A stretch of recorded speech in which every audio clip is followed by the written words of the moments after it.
Heureuse de vous retrouver en fin de semaine pour votre récap de l'actualité sur Niamey Info. À la une de l'actualité, cette semaine, le Niger criminalise désormais l'homosexualité.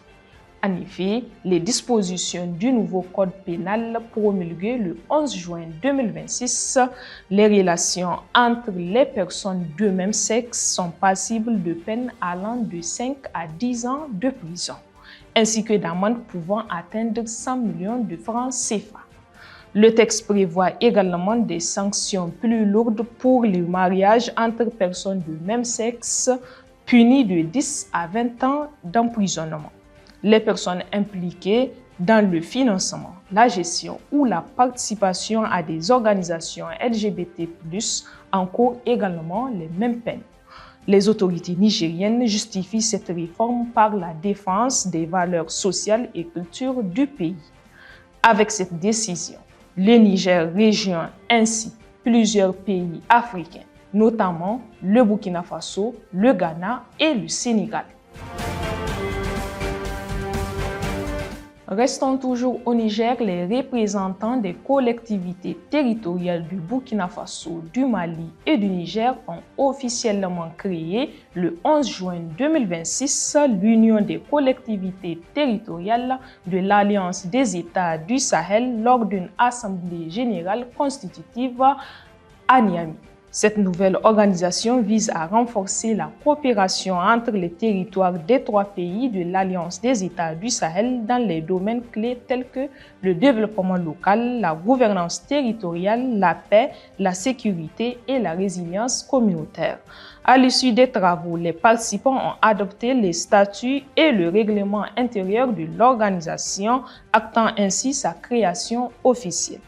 Un bureau dirigeant a également été mis en place pour un mandat d'1 an, avec à sa tête Abdoulaye Bassinga, président de l'Association des régions de Burkina Faso. Hors de nos frontières, la Haute Autorité de la Communication Audiovisuelle du Maroc et l'Observatoire national de la communication du Niger ont officiellement signé le 9 juin 2026 à Rabat une convention cadre visant à développer les échanges d'expertise et le renforcement de capacités de régulateurs. L'accord intervient dans un contexte marqué par la transformation numérique, la désinformation, les discours de haine et les ingérences informationnelles. Les deux institutions entendent promouvoir une régulation fondée sur le pluralisme, la responsabilité et le professionnalisme. Les responsables marocains et nigériens ont également insisté sur la nécessité de défendre la souveraineté informationnelle des États africains et d'adapter le mécanisme de régulation aux nouveaux défis technologiques. Enfin, le président béninois Romuald Wadagni a effectué le 9 juin 2026 une visite de travail et d'amitié au Mali où il a été reçu par le président de la transition, le général d'armée Assimi Goïta. Cette rencontre s'inscrit dans le cadre d'une tournée régionale visant à renforcer les relations bilatérales et la coopération en Afrique de l'Ouest. Les deux dirigeants ont échangé sur plusieurs dossiers d'intérêt commun, notamment la coopération économique, les corridors de transport et les défis sécuritaires. Cette visite témoigne de la volonté de Cotonou et de Bamako de maintenir un dialogue constructif et de consolider leur partenariat.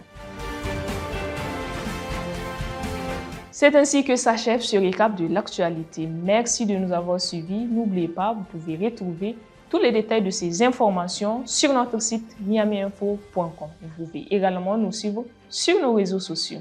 D'ici là, portez-vous bien et à la semaine prochaine pour un nouveau récap.